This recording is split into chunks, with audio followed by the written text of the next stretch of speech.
الحمد لله نحمده ونستعينه ونستغفره ونعوذ بالله من شرور أنفسنا ومن سيئات أعمالنا من يهده الله فلا مضل له ومن يضلل فلا هادي له وأشهد أن لا إله إلا الله وحده لا شريك له وأشهد أن محمدًا عبده ورسوله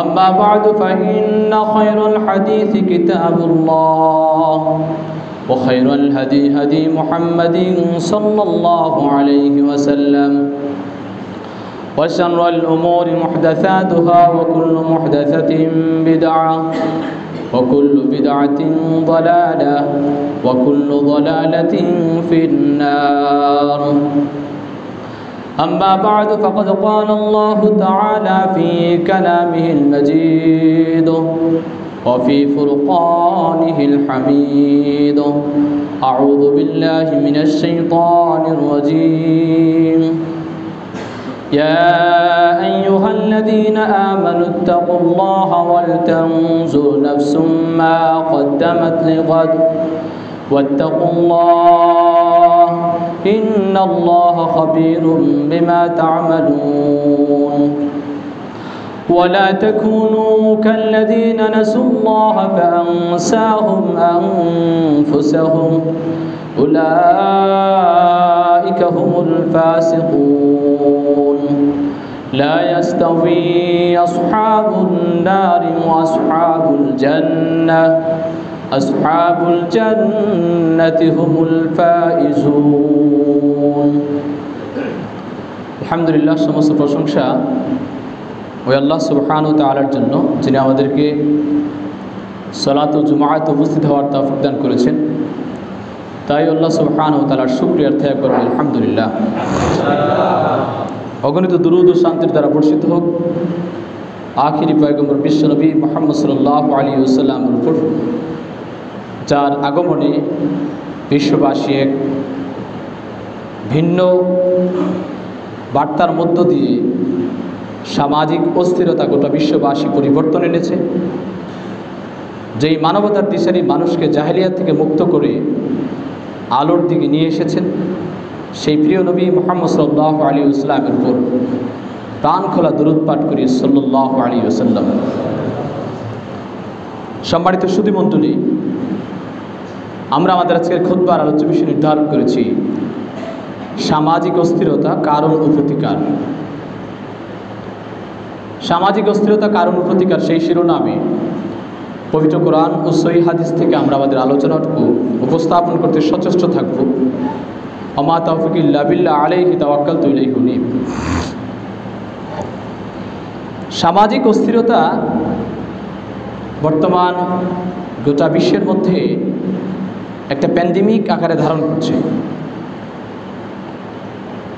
সামাজিক অস্থিরতা বলতে আমরা বোঝাচ্ছি সমাজে আমরা যখনই কোনো পত্রপত্রিকা খোলার কিংবা কোনো নিউজ দেখছি সেখানে সমাজে প্রচুর পরিমাণে ধর্ষণ, ছিনতাই, রাহাজানি, দ্রব্যমূল্যের ঊর্ধ্বগতি, মানুষের মধ্যে একটা চাপা ক্ষোভ, এই বিষয়গুলো দিন দিন বৃদ্ধি পাচ্ছে। কোনো পিতা যেন তার মেয়েকে নিয়ে নিরাপদ নয়, কোনো ভাই যেন তার ভাইকে নিয়ে নিরাপদ নয়, কোনো ভাই যেন তার বোনকে নিয়ে নিরাপদ নয়, কোনো স্বামী যেন তার স্ত্রীকে নিয়ে নিরাপদ নয়। যে বাইরে সমাজের মধ্যে একটা চরম অস্থিরতা আস্তে আস্তে দিন দিন বৃদ্ধি পাচ্ছে। তা আমাদের এই অস্থিরতার কারণগুলো আমরা প্রথমে আজ খোঁজার চেষ্টা করব এবং সেই অনুযায়ী ট্রিটমেন্ট কী হওয়া উচিত, ব্যবস্থাপত্র আমাদের কী হওয়া উচিত, সেই বিষয়ে আমরা পবিত্র কোরআন ও সহিহ হাদিস থেকে সিদ্ধান্ত গ্রহণ করব ইনশাআল্লাহ। একটি ঘটনার ব্যাপারে সিদ্ধান্ত নেওয়ার ক্ষেত্রে ক্রিটিকরা যে বিষয়টুকু দেখার চেষ্টা করেন যে প্রথমে তারা সিদ্ধান্ত না নিয়ে পুরো ঘটনাটাকে জানার চেষ্টা করেন যে ঘটনাটা আসলে কি ঘটলো, তারপরে বিশ্লেষণ করা সহজ হয় কেন ঘটলো, তারপরে সিদ্ধান্ত নেওয়া সহজ হয় কি করা উচিত। ঠিক অনুরূপে আমাদের সমাজের মধ্যে ধর্ষণের পরিমাণ যে দিন দিন বৃদ্ধি পাচ্ছে, সামাজিক অস্থিরতার কিছু উদাহরণ আমরা বক্তব্যের শুরুতে পেশ করছি। তাহলে কেন এই কারণগুলো ঘটছে এই বিষয়টা বের করাটা আমাদের জন্য সহজ হবে। আমরা দেখতে পাচ্ছি ধর্ষণের মধ্যে আমি আমার পর্যালোচনায় 3 ক্যাটাগরির ধর্ষণের চিত্র বের করেছি। তার এক ক্যাটাগরির ধর্ষণ হচ্ছে এইরকম, যা আপনি পত্রপত্রিকা খুললে দেখতে পাবেন। কোনো ছাত্রীর সঙ্গে, কোনো মেয়ের সঙ্গে মুঠোফোনে কিংবা দেখার মধ্যে কোনো একটা ছেলের পরিচয় হয়েছে। পরিচয় হওয়ার পরে তাদের মধ্যে প্রাথমিকভাবে একটা অবৈধ সম্পর্ক হয়েছে, যেটা ইসলাম জায়েজ করছে না, যেটাকে আমরা বাহ্যিকভাবে পত্রপত্রিকার রিপোর্ট অনুযায়ী প্রেম বলছি। একটা সময় গিয়ে এই ছেলেটা এই মেয়েটাকে ধর্ষণ করছে, এরকম কিছু ঘটনা আপনি দেখতে পাবেন পত্রপত্রিকার মধ্যে। ছেলেটার সাথে মেয়ের পরিচয় হয়েছিল, হঠাৎ করে মেয়েটা বাসা থেকে বের হয়ে এসেছে, একটা পর্যায়ে মেয়েটা ধর্ষণের শিকার হয়েছে। আবার কিছু আপনি দেখতে পাবেন চাকরির সন্ধানে অথবা কর্মসংস্থানের সন্ধানে কিছু মেয়ে তাদের ঘর থেকে বের হয়ে এসেছে, সেখানে সমাজের কিছু দুশ্চরিত্রবান ছেলে ওই মেয়েকে রাস্তায় কিংবা গাড়িতে কিংবা তার কর্মসংস্থানে একা পেয়ে সে একা কিংবা দলবদ্ধভাবে তাকে ধর্ষণ করেছে। আরও কিছু আপনি দেখতে পাবেন যে সমাজের কিছু দুশ্চরিত্র ছেলে নিরীহ কিছু মানুষের উপর অন্যায় কারণে ধর্ষণ করছে। যেমন উদাহরণস্বরূপ আমরা পেশ করতে পারি, নোয়াখালীর বেগমগঞ্জে একজন বৃদ্ধ মহিলা, তিনি কয়েকটা দুশ্চরিত্রবান ছেলেদের মাধ্যমে ধর্ষণের শিকার হয়েছেন বাসার মধ্যে। সিলেটের এমসি কলেজে আমাদের ক্ষমতাসীন রাজনৈতিক দলের কিছু ছেলে একটি মেয়েকে তার স্বামীকে বেঁধে রেখে জিম্মি করে তাকে ধর্ষণ করেছে। এই চিত্রটুকু আপনাদের সামনে একদম স্পষ্ট। সামাজিক অস্থিরতার আরও কিছু আমরা চিত্র দেখতে পাই। সম্প্রতি গত 10 অক্টোবর সিলেটের বন্দরবাজার পুলিশ ফাঁড়িতে পুলিশ নির্যাতনে রায়হান আহমদ নামে এক যুবকের মৃত্যু হয়েছিল। আরও আমরা চিত্র দেখতে পাই গত 20 অক্টোবর ক্ষমতাসীন দলের কয়েকজন নেতা দোকান থেকে জোর করে মোটরসাইকেলে পেট্রোল ভরে টাকা না দিয়ে চলে যেতে যাচ্ছিল। দোকানদার যখন টাকা চাইল তাদের কাছে, তখন ওই ক্ষমতাসীন দলের ছেলেরা ওই দোকান ভাঙচুর করেছে, লোকটাকে নির্যাতন করেছে, অবশেষে শেষ পর্যন্ত তার টাকাও লুট করে নিয়ে গেছে। এই রকম অসংখ্য সামাজিক চিত্র আমার আপনার সামনে ফুটে উঠবে। এবং দেশে ধর্ষণের পরিমাণ যে বৃদ্ধি পাচ্ছে, বাংলাদেশে একটি বেসরকারি সংস্থা আছে আইনপুর সালিশ কেন্দ্র, যাদেরকে এক কথায় আশক বলা হয়, তাদের হিসাব অনুযায়ী গত 9 মাসে বাংলাদেশে ধর্ষণের নারীর সংখ্যা হচ্ছে প্রায় 1000 জন। এর মধ্যে গণধর্ষণের শিকার হয়েছে 208 জন। ধর্ষণের পরে যাদেরকে হত্যা করা হয়েছে সেই ধরনের সংখ্যা হচ্ছে প্রায় 43 জন। যদিও বাংলাদেশের আরেকটি গবেষণা সংস্থা বলছে এই তথ্য হচ্ছে প্রকৃত ঘটনার 10 ভাগের 1 ভাগ, আরও 9 ভাগ আড়ালে রয়ে গেছে।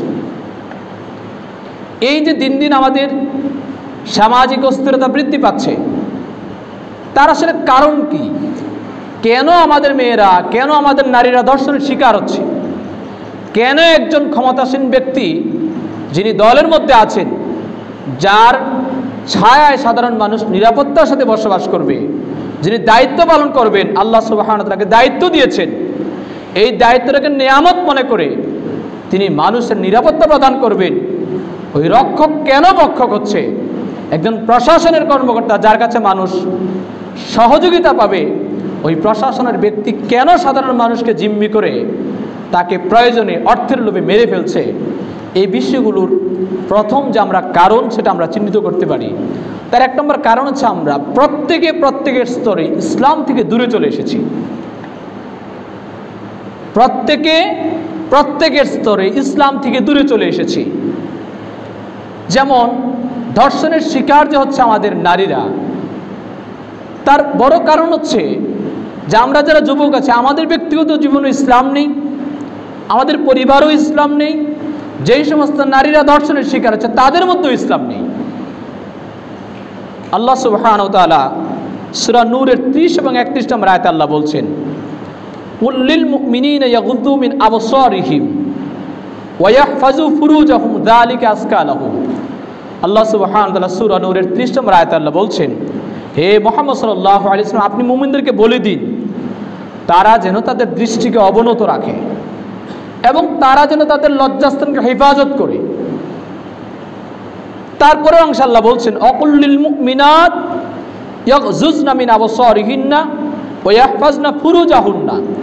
আপনি যারা মুমিনা নারী আছে তাদেরকেও বলে দিন তারা যেন তাদের দৃষ্টিকে অবনত রাখে এবং তাদের লজ্জাস্থানের হেফাজত করে। এখন আমরা যারা পুরুষ আছি, আমরা যখন রাস্তায় বের হচ্ছি তখন আমাদের পাশ দিয়ে যখন কোনো নারী যাচ্ছে, আমরা তাকে নিয়ে কল্পনার জগতে আমরা অনেক দূর চলে যাচ্ছি। আবার একজন নারী, তিনিও তার যে দিন আছে, তিনিও যে অন্য কোনো পুরুষের দিকে তাকাতে পারেন না, তিনিও যে নিচু হয়ে চলবেন, সেটাও কিন্তু হচ্ছে না। বিজ্ঞান মানুষের মধ্যে জৈব রাসায়নিক ক্রিয়া নামক একটা বিষয় আছে, যেখানে একটা পুরুষ একটা নারীর প্রতি আকর্ষণ তৈরি হবে, এটাই স্বাভাবিক। অপরদিকে একটা নারী একজন পুরুষের প্রতি আকর্ষণ বোধ তৈরি হবে, এটাই স্বাভাবিক। সেই সুবাদে আমরা আমাদের দৃষ্টিকে হেফাজত করতে পারছি না। সে কি ছেলে, কি মেয়ে, কি পুরুষ, কি নারী, প্রত্যেকের অবস্থান থেকে ইসলাম থেকে দূরে চলে এসেছি। যে সমস্ত কারণগুলো আমরা ধর্ষণের ক্ষেত্রে ঘটে থাকে, তার একটা হচ্ছে পুরুষ নারীর দিকে, স্ত্রী ছাড়াও আমরা নারীর দিকে এমনভাবে আমরা সেটাকে উপভোগ করার চেষ্টা করছি, সে মনে হচ্ছে একটা ভোগ্যপণ্য। স্ত্রী হিসাবে তার যে মর্যাদা আছে, নারী হিসাবে তার যে মর্যাদা আছে, সেই বিষয়টাকে আমরা ভুলে গেছি। অপরদিকে একজন নারী, তার সৌন্দর্য কিভাবে প্রকাশ ঘটানো যায়, সে তার সৌন্দর্যের প্রকাশ ঘটানোর জন্যে যা ইচ্ছে সে তাই করে রাস্তায় বেরোচ্ছে।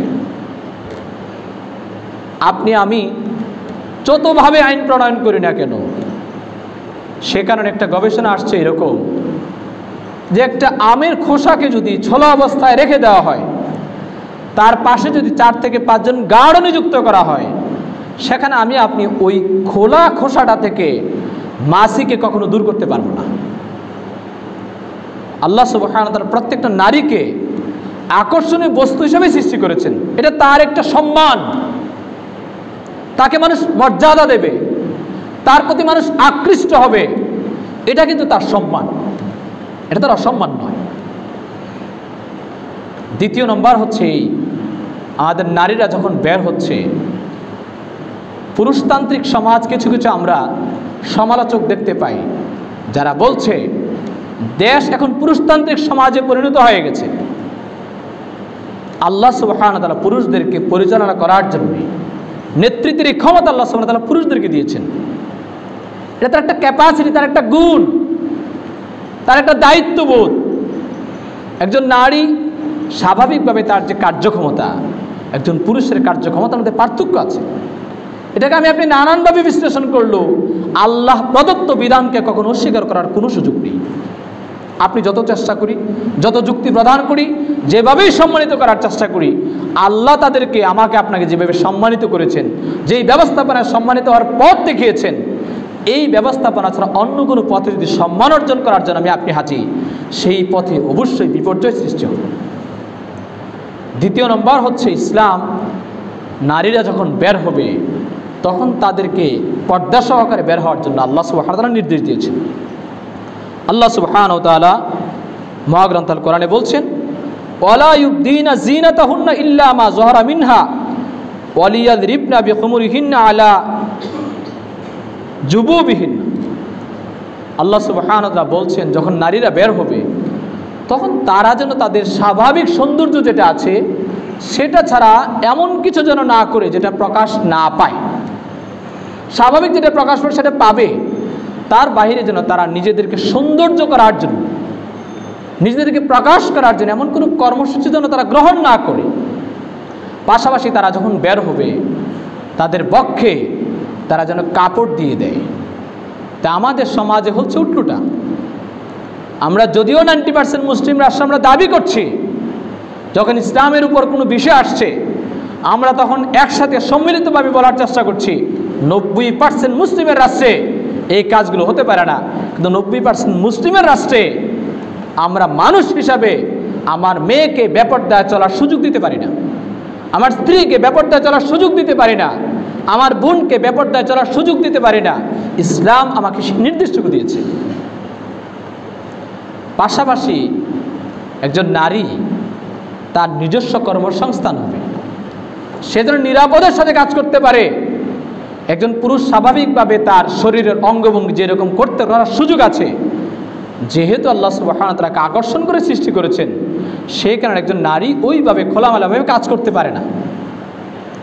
আপনার গাছে একটা ফল ধরেছে, যেই ফলটুকু আপনার মধ্যে সবচেয়ে প্রিয়, আপনি কিন্তু এই ফলটুকে নিরাপত্তার সাথে অনেক কিছু বেষ্টনী দিয়ে রাখেন, ফলটুকু যেন চোরে না নিতে পারে। ইসলাম নারীর এমন একটা মর্যাদা দিয়েছে, এই নারীর যেন নিরাপত্তাহীনতা না হয়, সে যেন একাবারে না হয়, সে যেন নিরাপত্তা পায়। একজন সচিব কিংবা ইউনিকে যদি সাথে 3 জন আনসার দেওয়া হয় তার নিরাপত্তার জন্য, সেটাকে আমরা সম্মান বলছি। যে একজন ইউনিকে সম্মান প্রদান করা হয়েছে। আমি আপনাদের সাথে আজকে খুতবা দেওয়ার জন্য এসেছি কুমিল্লা থেকে। 2 জন ব্যক্তি যখন আমাকে বারবার ফোন করছে আপনি কোথায় আছেন, আমি যখন আসার পর একজন দায়িত্বশীল নিযুক্ত করে দিয়েছেন যে উনি আপনাকে রিসিভ করে আনবেন, এটা কিন্তু আমার সম্মান, আত্মতৃপ্তি। ঠিক ইসলাম নারীকে এইভাবে সম্মান দিয়েছে, তার যেন মর্যাদা ভুলুণ্ঠিত না হয়। সে যখন বের হবে তখন যেন মাহরাম নিয়ে সে বের হয়, এটা তার মর্যাদাকে অবমূল্যায়ন করা হয়নি। আমি কুমিল্লা থেকে এসেছি, আপনি খোঁজখবর নিচ্ছেন, কোথায় আছেন, কেমন আছেন, গাড়ি থেকে নামার পরে আপনার একজন সাথে লোক দিয়েছেন। আমি যদি সম্মানিত বোধ করি, একজন নারীর অনুরূপভাবে তার সাথে একজন সিকিউরিটি আছে যে যে কোনো প্রকার বিপদ থেকে হেফাজত করতে পারে, এই সিকিউরিটির জন্য আরেকজন মাহরামকে দেওয়া হয়েছে, এটা নারীর প্রতি সম্মান প্রদর্শন করা হয়েছে। আমরা বিষয়টাকে উল্টো বোঝার চেষ্টা করছি। তাহলে প্রথম কারণ হচ্ছে যে আমরা প্রত্যেকের স্তর থেকে ইসলাম থেকে দূরে চলে এসেছি। কি পুরুষ হোক, কি নারী হোক, কি বৃদ্ধ হোক, কি মেয়ে হোক, আমাদের প্রথম মৌলিক কারণ হচ্ছে এটা। দ্বিতীয় নম্বর কারণ হচ্ছে নারী পুরুষের অবাধ মেলামেশা, দর্শনের বৃদ্ধিতে এটা একটা মৌলিক কারণ। যে সমস্ত রাষ্ট্রগুলোতে নারী পুরুষের অবাধ মেলামেশা আছে, শিক্ষা প্রতিষ্ঠান, কর্মসংস্থান, পার্ক, শপিং মলে, যে সমস্ত রাষ্ট্রে নারী পুরুষের অবাধ মেলামেশা, ফ্রি মিক্সিংয়ের সুযোগ আছে, ওই সমস্ত রাষ্ট্রগুলোতে দর্শনের পরিমাণ সবচেয়ে বেশি। আর যে সমস্ত রাষ্ট্রগুলোতে নারীদের বিনোদনের জন্য, নারীদের শিক্ষার জন্য, নারীদের কর্মসংস্থানের জন্য আলাদা ব্যবস্থা করা আছে, পুরুষের জন্য আলাদা ব্যবস্থা করা আছে, ওই সমস্ত রাষ্ট্রগুলোতে দর্শনের পরিমাণ অনেক কম। আপনি ইতিহাস পর্যালোচনা করে দেখেন, পৃথিবীর মধ্যে নারীদের স্বাধীনতার ব্যাপারে সবচেয়ে বেশি গলাবাজি করে আমেরিকা, সবচেয়ে বেশি গলা আওড়ায় আমেরিকা। ওই আমেরিকাতে প্রতি 6 জনের মধ্যে একজন নারী দর্শনের শিকার। দক্ষিণ আফ্রিকাতে এবং সুইডেনে তাদের 58% নারী দর্শনের শিকার। ভারতে 2012 সালের একটা হিসাব অনুযায়ী সে দেশে প্রায় 24,932 জন নারী দর্শনের শিকার হয়েছেন এবং প্রতি 22 মিনিটে একজন নারী দর্শনের শিকার হয়। ব্রিটেনে প্রতি 5 জনে একজন নারী দর্শনের শিকার হয়। এই সমস্ত রাষ্ট্রগুলো নারীদের স্বাধীনতার নামে অবাধ পুরুষ এবং নারীর ফ্রি মিক্সিংয়ের একটা সুযোগ করে দিয়েছে, অথচ ওই রাষ্ট্রে নারীদের নিরাপত্তা নেই। অথচ আপনি যে সমস্ত রাষ্ট্র শতভাগ ইসলামকে প্রাধান্য দিয়েছে, নারী পুরুষের অবাধ মেলামেশাকে নিষিদ্ধ ঘোষণা করেছে, ওই সমস্ত রাষ্ট্রগুলোর দিকে আপনি গুগল সার্চ করেন, পরিসংখ্যান পর্যালোচনা করেন, ওই সমস্ত রাষ্ট্রগুলোতে ধর্ষণের পরিমাণ অনেক কম। নারীর মর্যাদা সেখানেই রয়েছে যেখানে নারীদেরকে পূর্ণাঙ্গভাবে আলাদা নিরাপত্তার সাথে কর্মের সুযোগ দেওয়া হয়েছে, তাদের শিক্ষার পরিবেশ করে দেওয়া হয়েছে। সুতরাং দেশে ধর্ষণের বৃদ্ধির ক্ষেত্রে আমরা যে সমস্ত রাষ্ট্রগুলোতে ধর্ষণের পরিমাণ বেশি, উন্নত রাষ্ট্র হিসেবে যাদেরকে আমরা মডেল মনে করি, ওই রাষ্ট্রগুলির ইতিহাস থেকে পর্যালোচনা করে আমরা দ্বিতীয় কারণ উল্লেখ করতে পারি, নারী পুরুষের অবাধ মেলামেশা আমাদের ধর্ষণের বৃদ্ধিতে অন্যতম একটা কারণ। তৃতীয় নম্বর কারণ হচ্ছে দেশে অশ্লীলতার প্রসার এবং প্রকাশ খুব বেশি ঘটছে। অশ্লীলতা যে দেশে খুব বেশি, সে দেশে নারীর মর্যাদা অনেক বেশি ভুলুণ্ঠিত। যে দেশে অশ্লীলতা বেশি আছে, এদেশে নারীর মর্যাদা অনেক বেশি ভুলুণ্ঠিত। সেই সুবাদে বর্তমান বিশ্বের জন্য একটা নীরব ভাইরাস হচ্ছে ইলেকট্রনিক ডিভাইসের মধ্যে পর্নোগ্রাফি। ইলেকট্রনিক ডিভাইসের মধ্যে যার ল্যাপটপ আছে, কম্পিউটার আছে, মোবাইল আছে, এই সমস্ত ইলেকট্রনিক ডিভাইসগুলোতে পর্নোগ্রাফির সংখ্যা অনেক বেশি বৃদ্ধি পেয়েছে। আপনি কল্পনা করতে পারবেন না, বাংলাদেশের ইতিহাস যদি আপনার কাছে উপস্থাপন করা হয় যে কি পরিমাণ পর্নোগ্রাফি আমাদের সমাজে বৃদ্ধি পেয়েছে এবং এটার ব্যাড ইম্প্যাক্ট কোথায় গিয়েছে। 1895 সালে ইউরোপের উইজেন পিরু এবং আলবার্ট বার্চনারের পরিচালনায় পৃথিবীর মধ্যে সবচেয়ে প্রথম অশ্লীল ছবির ব্যবসা পরিচালনা শুরু হয়। এবং আমেরিকার একটা সংবাদ সাময়িকী আছে, সেটা হচ্ছে ফোর্বস। তাদের হিসাব অনুযায়ী প্রতি বছর কমপক্ষে $56 বিলিয়ন শুধুমাত্র এই অশ্লীল ছবি বিক্রয়ের মাধ্যমে আমাদের পকেট থেকে হাতিয়ে নিচ্ছে এই পশ্চিমা রাষ্ট্রগুলো। $56 বিলিয়ন হচ্ছে 138টি দেশের জিডিপির সমান। জিডিপি মানে হচ্ছে গ্রস ডোমেস্টিক প্রোডাক্টস।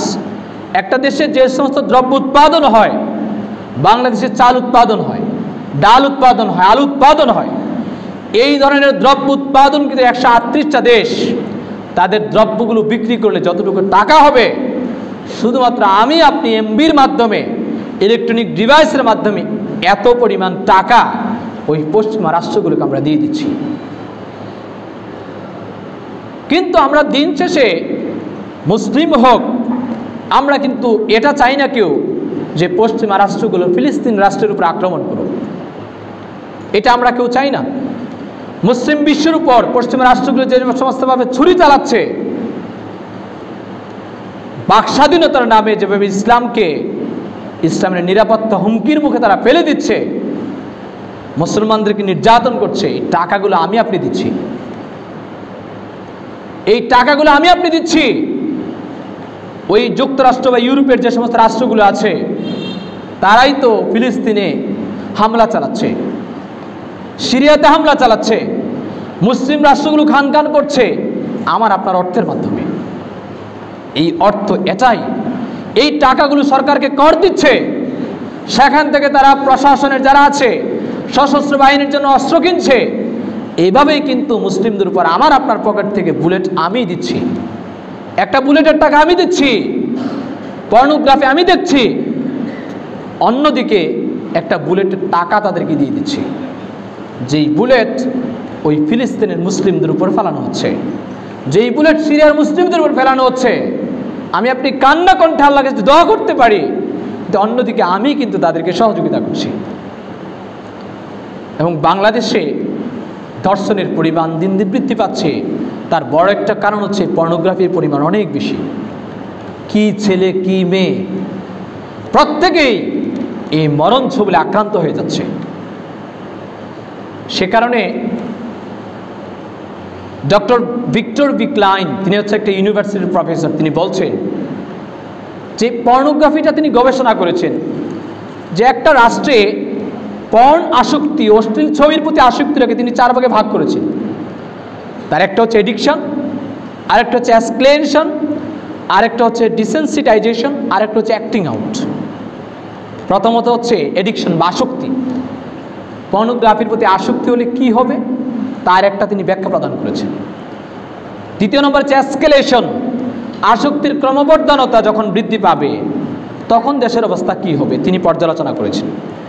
3 নম্বর অবস্থান তার করেছেন ডিসেন্সিটাইজেশন, সংবেদনশীলতা হ্রাস পাওয়া। 4 নম্বর হচ্ছে অ্যাক্টিং আউট, ফ্যান্টাসির বাস্তবায়ন করা।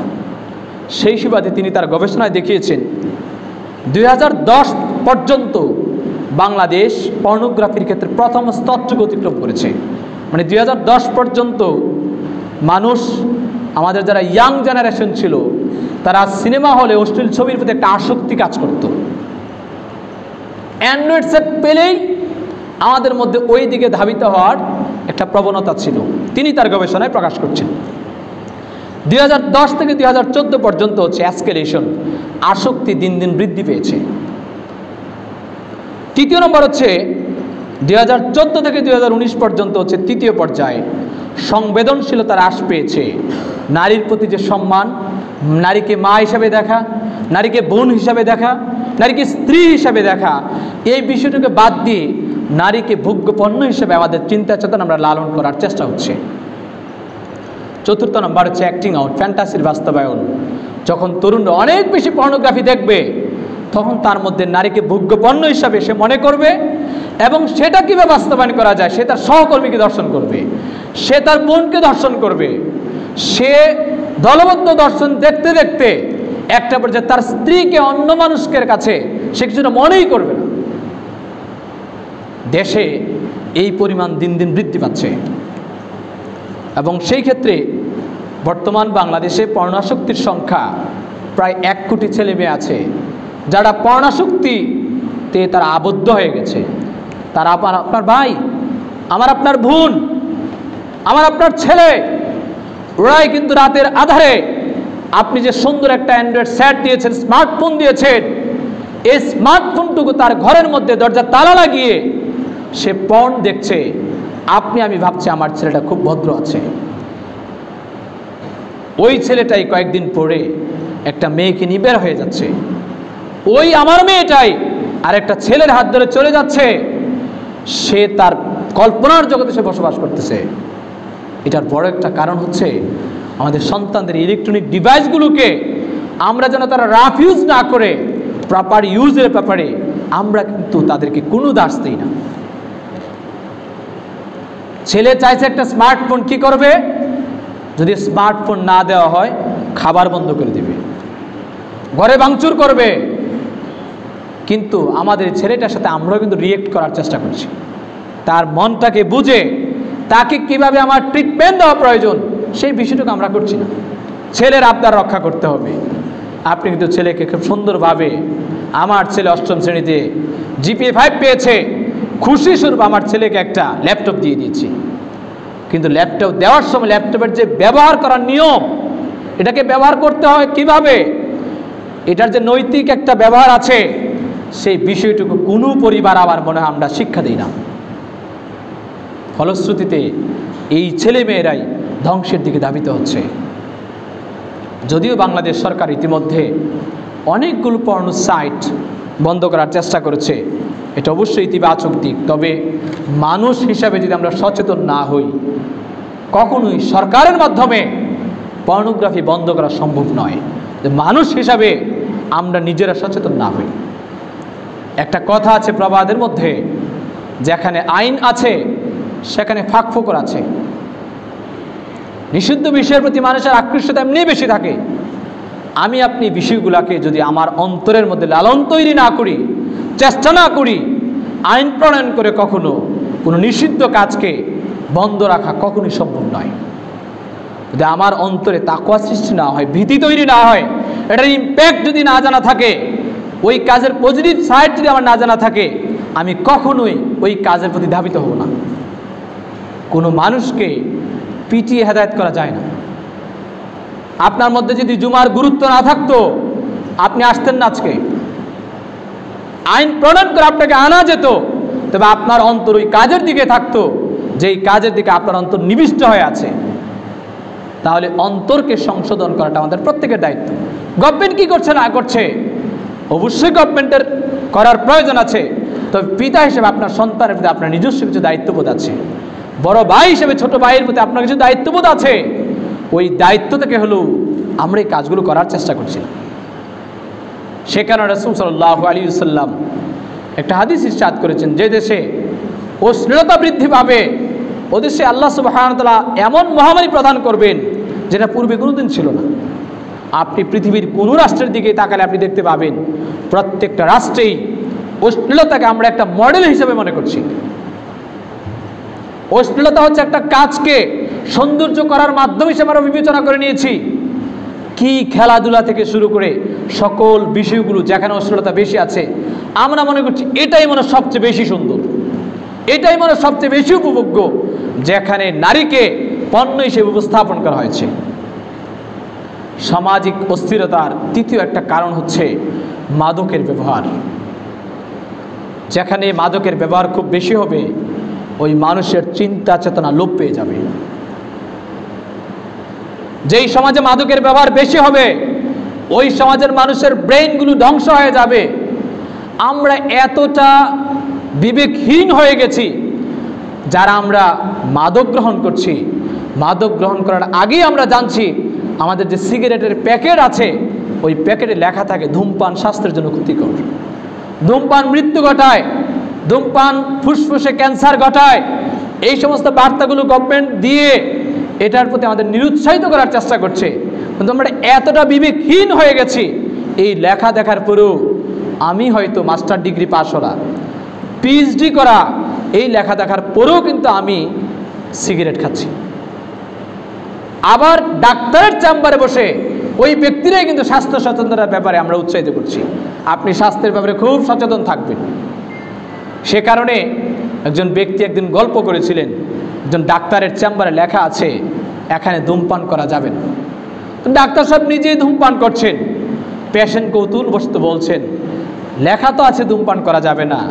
ডাক্তার বলছে এই লেখা আমার জন্য নয়, এটা তো আমি পড়ছি না, এটা আপনি পড়ছেন, এটা আপনার জন্য। সে কারণে আল্লাহ সুবহানাহু ওয়া তাআলা সূরা সফের 2 নম্বর আয়াতে আল্লাহ বলছেন, ইয়া আইয়ুহাল্লাযীনা আমানু লিমা তাকুলুনা মা লা তাফআলুন, হে ঈমানদারগণ তোমরা এমন কথা বলো না যেই কাজটা তোমরা নিজেরা করো। আমরা গভর্নমেন্ট থেকে শুরু করে এখন বর্তমান সরকারের, আমি 2018-19 সালে বাংলাদেশ পুলিশের একটা প্রজেক্ট ছিল আমাদের কুমিল্লাতে, মাদক, তারপরে হচ্ছে জঙ্গিবাদ, এই ধরনের বিরোধী মনোভাব তৈরি করার জন্য সকল স্কুল কলেজগুলোতে একটা ক্যাম্পেইন করা হয়েছে। আমিও সেখানে সম্পৃক্ত ছিলাম। প্রশাসন খুব করেই যাচ্ছে যে মাদক যেন নির্মূল হয়, প্রয়োজনে ক্রসফায়ার দিচ্ছে, কিন্তু প্রকৃত বাস্তবতা যেটা, যারা ক্রসফায়ার করছে, যারা মাদকের বিরুদ্ধে অ্যাকশন নিচ্ছে, তারা নিজেরাও কিন্তু মাদকাসক্ত হয়ে যাচ্ছে। ফলশ্রুতিতে এই দাস, এই বার্তা জনগণের মধ্যে বাস্তবায়ন হচ্ছে না। যেই ব্যক্তি নিজেই দুর্নীতির সাথে সম্পৃক্ত তিনি যদি তার অধীনস্থদেরকে দুর্নীতিমুক্ত জীবনযাপন করার জন্য উৎসাহিত করেন, ওই মানুষগুলো আড়ালে গিয়ে হাসে। আমি স্কুল টিচার হিসেবে বলছি, আমার প্রধান শিক্ষক যদি প্রত্যেক দিন 11টা আসেন, আরেক দিন মাসিক পিটিকে যদি তিনি বক্তব্য দেন, আপনারা নিয়ম শৃঙ্খলার ব্যাপারে অত্যন্ত নিয়মতান্ত্রিক হবেন, 10টায় আসবেন স্কুলে, 10টায় আসা একজন শিক্ষকের বৈশিষ্ট্য, তো উনি নিজে যদি 12টা 1টার মধ্যে আসেন প্রত্যেক দিন, আমি কিন্তু ওই মিটিংয়ের বার্তাগুলো আমলে তো নেবই না, আমার চেয়ারে বসে আমি হাসব যে স্যার বলে কি। ঠিক অনুরূপভাবে মাদকের ব্যবহারের ক্ষেত্রে এত পরিমাণ বেশি বৃদ্ধি পেয়েছে যে আমাদের 2017 সালে ইউএনডিউসি, বাংলাদেশ জাতিসংঘের একটা সংস্থা ইউএনডিউসি, মাদকদ্রব্য নিয়ন্ত্রণ অধিদপ্তর, তারা বলছে বাংলাদেশে বছরে শুধুমাত্র যে ইয়াবা বিক্রি হয় সেই ইয়াবা বিক্রির পরিমাণ হচ্ছে প্রায় 40 কোটি, যার বাজার মূল্য হচ্ছে প্রায় 8,000 কোটি টাকার মতো। আবার ইউএনডিউসি বলছে এই হিসাবটা হচ্ছে 10 ভাগের 1 ভাগ। 40,000 কোটিকে আপনি 10 দিয়ে গুণ দেন, কত হাজার কোটি পিস ইয়াবা আমাদের দেশে এইভাবে সরবরাহ হচ্ছে। এবং আমাদের এই মাদকদ্রব্য নিয়ন্ত্রণ অধিদপ্তর 2015 থেকে 2018 পর্যন্ত আমি একটা পরিসংখ্যান দেখেছিলাম, দেশে প্রচুর পরিমাণে মাদকের চোরাচালান ধরা পড়ছে। আগের চাইতে অনেক বেশি বৃদ্ধি পাচ্ছে। সেই সুবাদে এই মাদকের অবাধ ব্যবহারের কারণে আমাদের মন মেজাজ পরিবর্তন হয়ে যাচ্ছে। সামান্য একটা বিষয়, সেটা আমরা পজিটিভলি বা ইতিবাচকভাবে নেওয়ার চেষ্টা করছি না। দেখবেন যারা মাদকাসক্ত, যারা সিগারেট খায়, তারা খুব যদি টেনশনে পড়ে সিগারেট খাচ্ছে। আবার অপরদিকে একজন মুমিন ব্যক্তি, তিনি যখন টেনশনে পড়ছেন, উনি উজু করে 2 রাকাত সালাত আদায় করছেন। আমি আপনাকে বোঝানোর চেষ্টা করছি, এই মেন্টালি ডিপ্রেশন, মানসিক যে অশান্তি, সেটা দূর করার আমরা আনুষঙ্গিক ট্যাবলেট হোক আর যাই হোক, সেটা আসলে মানসিক অশান্তি দূর করার কোনো মাধ্যম নেই। মানসিক ডিপ্রেশন মেন্টালি ট্রিটমেন্টের মধ্য দিয়ে সেটা প্রবলেম সলভ হয়। মেন্টাল প্রবলেম, মেন্টালি আপনি তাকে ইনপুট দেন, অটোমেটিক্যালি দেখবেন আল্লাহ সুবহানাহু ওয়া তাআলা আপনার প্রবলেমকে সহজ করে দিচ্ছেন। আপনি টেনশনে আছেন, 2 রাকাত সালাত আদায় করে, আল্লাহ রাসূলের হাদিস অনুযায়ী আপনার মন হালকা হয়ে যাবে। তা আমি আপনি মুসলিম হওয়ার সত্ত্বেও আমি বুঝি না, আমরা বোঝার চেষ্টা করছি না যে সিগারেটটা হারাম। আমরা সেটাকে জায়েজ ফতোয়া দিচ্ছি, সিগারেট মাকরুহ। একজন মুমিন ব্যক্তি, আমি যদি মাকরুহ ধরে নেই, একজন মুমিন ব্যক্তি কখনো মাকরুহটাকে তার নিজের জীবনে বাস্তবায়ন করতে পারে না। অথচ রাসূল সাল্লাল্লাহু আলাইহি ওয়াসাল্লাম যারা মাদকাসক্ত, আপনি হয়তো ভাবছেন আমি তো সিগারেট খাই, আমি কিন্তু হুজুর মাদকাসক্ত না, আমি জাস্ট সিগারেটটা খাই। তবে পরিসংখ্যান বলছে এদেশে 1 কোটি লোক মাদকাসক্ত, তারা প্রত্যেকেই তাদের প্রাথমিক জীবন শুরু করেছে সিগারেট দিয়ে। কোনো ব্যক্তি মাদকাসক্তের মধ্যে এমন একটা লোক পাওয়া যাবে না যে তার স্টার্টিংটা সিগারেট দিয়ে করে নেই। তার স্টার্টিংটা সিগারেট দিয়ে হয়েছে।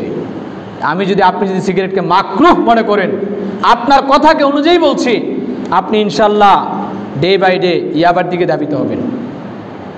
আপনি কোনোদিন আশা করতে পারেন না আপনার ছেলের কাছ থেকে ভদ্র আচরণ, আপনার ছেলে ইয়াবা খাবে না, এটা আপনি কোনোদিন আশা করতে পারেন না যে আপনি নিজেই সিগারেট খান।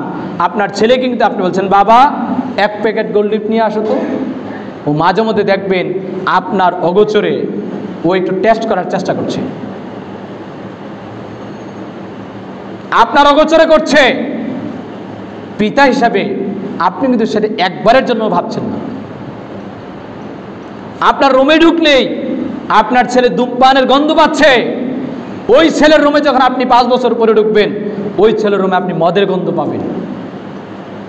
এটাই স্বাভাবিক।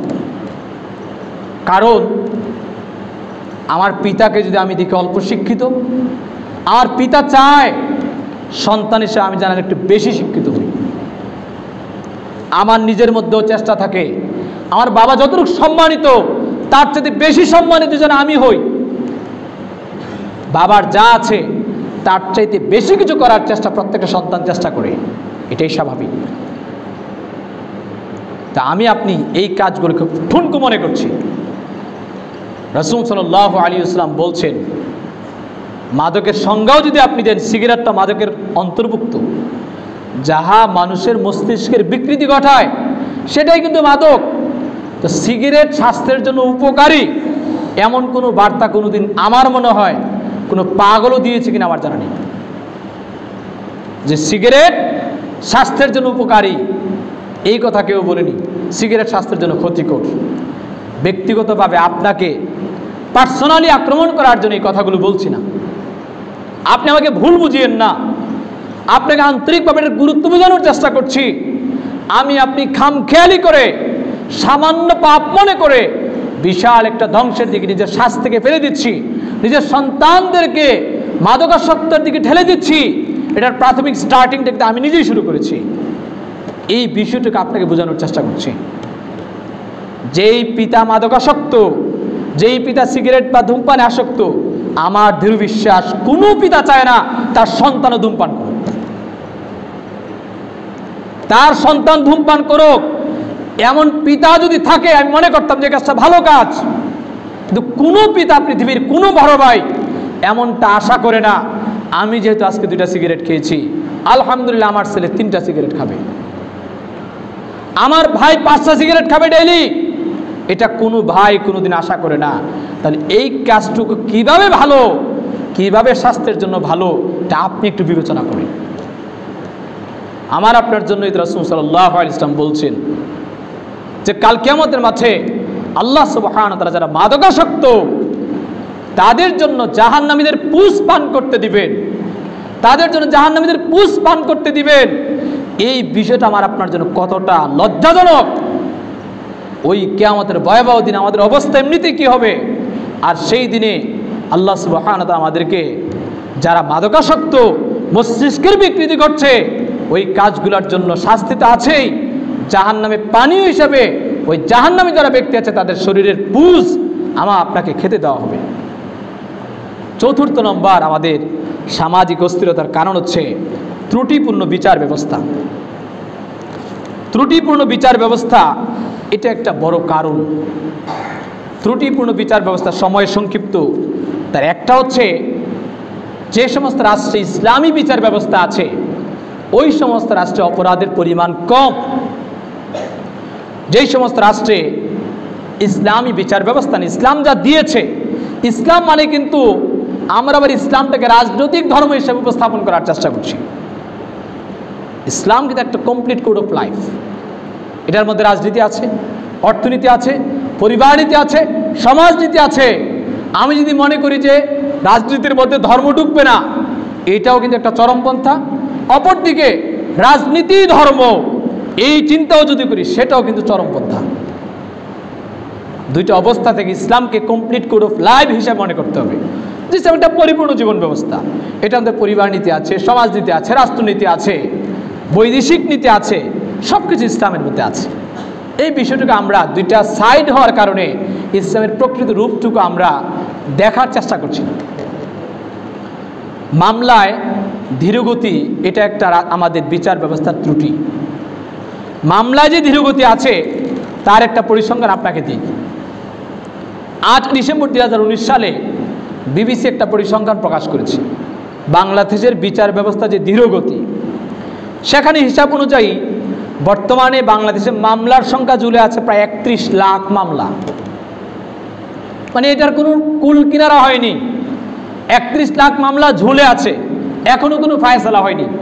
প্রধানমন্ত্রী কয়েকদিন আগে বিচার ব্যবস্থার জন্য তিনি একটা পদক্ষেপ গ্রহণ করেছেন। আমরা অবশ্যই আন্তরিকভাবে তাকে ধন্যবাদ জানাই যে মামলার জটিলতা যেন কাটিয়ে ফেলা হয়, মামলার বিচার ব্যবস্থা যেন দ্রুত নিষ্পত্তি করা হয়। তিনি এটার জন্য জোর দাবি দিয়েছেন। এবং বর্তমান যে প্রধান বিচারপতি আছেন এই 2022 পর্যন্ত আমার যতটুকু সালটা মনে হয় তাদের ইশতেহারে প্রথম পদক্ষেপ হচ্ছে মামলার জটলা বা জটিলতাকে কমিয়ে ফেলা। এবং আমাদের সমাজের বিচার ব্যবস্থার আরেকটা ত্রুটি হচ্ছে রাজনৈতিক হস্তক্ষেপ আছে আমাদের বিচার ব্যবস্থার মধ্যে। কি আওয়ামী লীগ, কি বিএনপি, কি জামাত, আমি জাস্ট কোনো দলকে বলছি না, যে দল যখনই ক্ষমতায় যাচ্ছে সেই দল চেষ্টা করছে, শুধু দল বাদ দেন, আমাদের মহল্লার মধ্যে যদি আমি যদি কোনো প্রতিষ্ঠানের সভাপতি হই, আমার ভাই যদি কোনো অপরাধ করে থাকে তার জন্য বিচারের চিন্তা চেতনা হচ্ছে একরকম। পাশের বাড়ির রহিম মিয়ার ছেলে যদি আরেকটা অপরাধ করে থাকে তার বিচার ব্যবস্থার চিন্তা চেতনা হচ্ছে সভাপতি হিসাবে আরেক রকম। আমি এটাকেই বলছি রাজনৈতিক হস্তক্ষেপ। নির্দিষ্ট কোনো দলকে বলছি না, আমার দলের আমার সমর্থন পুষ্ট আমার ভালোবাসার কোনো কর্মী কোনো ব্যক্তি যদি কোনো অপরাধ করে থাকে তাকে আমি বলছি তার জন্য 7 খুন মাফ। এই চেতনা যতদিন পর্যন্ত আমরা দূর না করতে পারবো আমাদের সুন্দর একটা রাষ্ট্র কোনোদিন উপহার দেওয়া সম্ভব নয়, একটা পরিবার উপহার দেওয়া সম্ভব নয়। পিতা যদি বড় ভাইয়ের ক্ষেত্রে একরকম আচরণ করে, ছোট ভাইয়ের ক্ষেত্রে আরেক রকম আচরণ করে, ওই পরিবারে দুই ভাইয়ের মধ্যে অবশ্যই দ্বন্দ্ব তৈরি হবে। মসজিদের সভাপতি যদি ওনার এলাকার ইমামের জন্য একরকম বিচার ফায়সালা করে, জবাবদিহিতার নীতি একরকম করে, আর জামালপুরের মুয়াজ্জিনের জন্য আরেক রকম নীতি বাস্তবায়ন করে, ওই মসজিদে অবশ্যই ঝামেলা হবে। তো উনি যদি ওনার অবস্থানে ঠিক থাকেন, যেটা নেই সেটাই হবে, আমার পিতার জন্য হোক, আমার পুত্রের জন্য হোক, আমার আত্মীয় স্বজনের জন্য হোক, দূরবর্তী ব্যক্তির জন্য হোক, অবশ্যই ওই দেশে, ওই সমাজে, ওই রাষ্ট্রে, ওই পরিবারে একটা সুন্দর বিচার ব্যবস্থা করে উঠবে। ওমর রাদিয়াল্লাহু আনহু তার সন্তানকে মাদকদ্রব্যের অপরাধে ব্যত্রাঘাত করেছিলেন।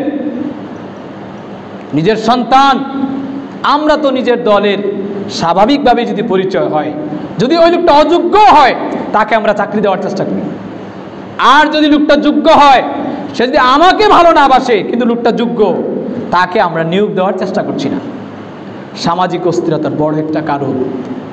ব্যক্তিগতভাবে আপনাদের প্রতি আক্ষেপ বা রাগ রেখে এই কথাগুলো বলার চেষ্টা করছেন, আপনি আমাকে ভুল বুঝেন না, অনুরোধ আপনার।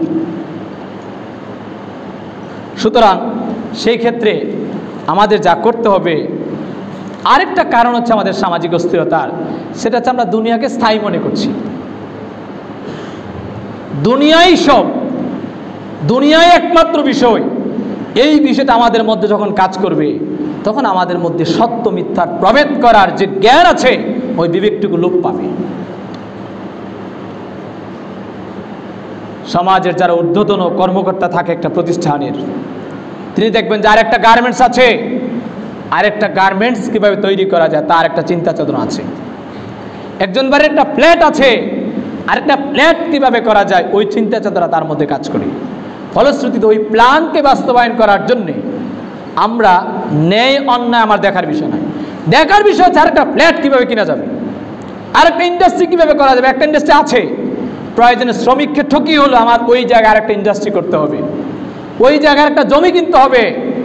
ওই চিন্তাটার কারণ একটাই, সেটা হচ্ছে আমরা দুনিয়াকে স্থায়ী মনে করা। অথচ আল্লাহ সুবহানাহু ওয়া তাআলা সূরা আলার মধ্যে বলছেন, বাল তুসিরুনাল হায়াতাদ দুনিয়া ওয়াল আখিরাতু খায়রুন ওয়া আবকা। আল্লাহ সুবহানাহু ওয়া তাআলা বলছেন, তোমরা দুনিয়াকে স্থায়ী মনে করছো, দুনিয়াকে অগ্রাধিকার দিচ্ছ, অথচ পরকালই হচ্ছে অগ্রাধিকার প্রাপ্ত। রাসূল সাল্লাল্লাহু আলাইহি ওয়াসাল্লাম বলছেন, আমার যতটুকু মনে হচ্ছে আনাস ইবনে মালিক রাদিয়াল্লাহু আনহু থেকে হাদিসটি বর্ণিত হয়েছে। আনাস ইবনে মালিক রাদিয়াল্লাহু আনহু বলছেন, রাসূলুল্লাহ সাল্লাল্লাহু আলাইহি ওয়াসাল্লাম বলেছেন, ইদা মাতাল ইনসান, মানুষ যখন মারা যায় তখন তার সাথে তিনটি বস্তু যায়। তার পরিবার পরিজন তার সাথে যায়, তার সম্পদ তার সাথে যায়, তার আমল তার সাথে যায়। তার পরিবার পরিজন সম্পদ সব কিছু ফিরে আসে, শুধুমাত্র তার আমলগুলো তার থেকে যায়। আপনি আন্তরিকভাবে বিশ্বাস করুন, মৃত্যুর পরে কোটি কোটি টাকার সম্পদ যে আপনার ছেলেকে আপনি দিয়ে যাচ্ছেন, যদি তার মধ্যে দিন আপনি না দিয়ে যান, ওই সন্তান আপনার এই কষ্ট উপার্জিত এই সম্পদকে অপব্যবহার করবেন, নিশ্চিত থাকেন আপনি। এমন বহু পরিবারকে আমরা দেখেছি, যেই পিতা তার জীবনে অক্লান্ত পরিশ্রম করে অনেক সম্পদ তার ছেলে মেয়েদেরকে দিয়ে গেছেন, কবরস্থ করার পরেই ভাইয়েরা বোনেরা ওই সম্পদের জন্য কে কতটুকু পাবে এটাকে কল্পনা করে ঝগড়া করে পারিবারিক সম্পর্ক বিচ্ছিন্ন হয়ে গেছে। আপনি সম্পদ উপার্জন আমরা করছি কেন? পরিবারের শান্তির জন্য, আমার ছেলেরা যেন শান্তিতে থাকে, আমার মেয়েরা যেন শান্তিতে থাকে। কিন্তু আমার এই সম্পদ আমার সন্তানদের অনিশ্চিত ভবিষ্যতের জন্য একটা বড় কারণ হয়ে যাচ্ছে, আমার এই বহু উপার্জিত সম্পদ। পাশাপাশি হাদিসের ব্যাখ্যা আমরা যা জানতে পারি তা হচ্ছে, এই মানুষের দেওয়ার একটা প্রকার খোরাক, আসলে একটা প্রকার খোরাক। আপনি এত ফ্ল্যাট করেছেন, 5টা ফ্ল্যাট আছে, 10টা গাড়ি আছে, 5টা কোম্পানি আছে, 5টা ইন্ডাস্ট্রি আছে, কি যাচ্ছে আপনার সাথে? কিছুই যাচ্ছে না। আপনার দেহটাকে কবরস্থ করে পোকার কাছে উঠিয়ে দেওয়া হয়েছে। ওই পোকাগুলো আপনার স্বাস্থ্যকে খাবে, বিশাল দেহকে খাবে, আর পৃথিবীর মধ্যে যে আপনি সম্পদ রেখে গেছেন ওই সম্পদগুলো আপনার সন্তানের ঝগড়ার কারণ হবে। আমি আপনাকে এই কথা বলছি না যে আপনি সম্পদ উপার্জন করিয়েন না, আমি আপনাকে বোঝানোর চেষ্টা করছি দুনিয়াকে যেন স্থায়ী মনে না করা হয়। যদিচ আনাস ইবনে মালিক রাদিয়াল্লাহু আনহু থেকে বর্ণিত, তিনি বলছেন, রাসূলুল্লাহ সাল্লাল্লাহু আলাইহি ওয়াসাল্লাম বলছেন, আদম সন্তানের দুইটা স্বভাব, তার লোভ কোনোদিন শেষ হয় না। তার একটা হচ্ছে সম্পদের লোভ, আর একটা হচ্ছে জ্ঞানের লোভ।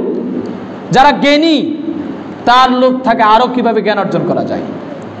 যে সম্পদের দিকে লোভ, তার থাকে এক জমিন ভর্তিও যদি তাকে স্বর্ণ দেওয়া হয়, তার চিন্তা চেতনা থেকে আরেকটা জমিন ভর্তি স্বর্ণ কিভাবে পাওয়া যাবে।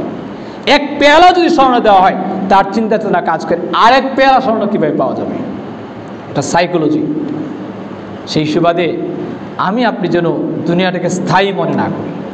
সেই কারণে আল্লাহ সুবহানাহু ওয়া তাআলা সূরা আল ইনফিতারের 6 থেকে 10 নম্বর আয়াতে আল্লাহ বলছেন, ইয়া আইয়ুহাল ইনসান, ইয়া আইয়ুহাল ইনসান মা গাররাকা বিরাব্বিল কারীম, আল্লাযী খলাকাকা ফাসাওয়াকা ফাআদালাক ফি আইয়ি সূরাতিন মা শাআ রাক্কাবাক। আল্লাহ সুবহানাহু ওয়া তাআলা কাতর করতে মানুষকে বলছেন, ইয়া আইয়ুহাল ইনসান, হে মানব মণ্ডলী, মা গররাকা বিরব্বিকাল কারীম, কোন বিষয়টা তোমাকে আল্লাহর পথ থেকে বিচ্যুত করে দিল? কিসের লোভ তোমাকে আল্লাহর পথ থেকে বিচ্যুত করে দিল? কি সম্পদের জন্য, কি গাড়ির জন্য, কি বাড়ির জন্য তুমি নিজেকে করছো? আল্লাহ সুবহানাহু ওয়া তাআলা সেটা বলছেন। পরিশেষে আপনাদের জন্য আবু হুরায়রা রাদিয়াল্লাহু আনহু থেকে একটা হাদিস বর্ণিত হয়েছে। আবু হুরায়রা বলছেন, আ'দাতুল ইবাদিয়াস সালিহিন, আল্লাহ বলছেন হাদিসে কুদসির মধ্যে, আ'দাতুল ইবাদিয়াস সালিহিন মা লা আইনুন রাত ওয়ালা উযুন সামিআত ওয়ালা খাতারা আলা কলবি বাশার। আবু হুরায়রা রাদিয়াল্লাহু আনহু বলছেন, রাসূল সাল্লাল্লাহু আলাইহি ওয়াসাল্লাম বলছেন, আল্লাহ বলেছেন, আমি আপনার সৎ কর্মশীল বান্দাদের জন্য এমন কিছু প্রস্তুত করে রেখেছি, মা লা আইনুন রাত, তার চোখ কোনোদিন দেখিনি, ওয়ালা উযুন সামিআত, তার কান কোনোদিন শুনেনি, ওয়ালা খাতারা আলা কলবি বাশার, তার অন্তর কোনোদিন কল্পনাও করেনি। এত সুন্দর প্লেট, এত সুন্দর গাড়ি, এত সুন্দর বাড়ি, এত সুন্দর বাগান, এত কিছু আল্লাহ আমার জন্য প্রস্তুত করে রেখেছেন, যেটা আমি আপনি কোনোদিন কল্পনাও করতে পারবো না, যদি আমাদের জীবনটাকে পরকালের জন্য আমরা গঠন করি। পরিশেষে আসুন, আমরা সকলের প্রতি আজকের এই খুতবা থেকে আহ্বান হচ্ছে, আসুন আমরা পরকালের প্রস্তুতি গ্রহণ করি, দুনিয়াকে স্থায়ী মনে না করি। সামাজিক অস্থিরতার প্রতিকারের উপায়গুলো সময় সংক্ষিপ্ততার কারণে বলা সম্ভব নয়। আমি আপনাদের খুতবার আজকে 5 মিনিট বেশি সময় নিয়েছি, আন্তরিকভাবে আমাকে ক্ষমার দৃষ্টি দেখবেন। কথার কারণে, কথার কনক্লুশনের কারণে 5 মিনিট বেশি অতিবাহিত হয়েছে। বিষয়টিকে ইতিবাচকভাবে দেখে, ক্ষমার দৃষ্টি দেখে আল্লাহ সুবহানাহু ওয়া তাআলা আমাদেরকে তার দ্বীনের পথে অগ্রসর হওয়ার তৌফিক দান করুক। আল্লাহুম্মা আমিন। আমরা যেন আমাদের ব্যক্তিগত জীবন, পারিবারিক জীবন, সামাজিক জীবন ইসলামের বার্তাগুলো, সুন্দর সুন্দর বার্তাগুলো মানুষের কাছে পৌঁছে দিতে পারি, আমাদের ব্যক্তিগত জীবনে অ্যাপ্লাই করতে পারি। আল্লাহ আমাদেরকে সে তৌফিক দান করুন। আকুলু কাউলি হাদা আস্তাগফিরুল্লাহ ওয়া লাকুম সাইল মুসলিমিন।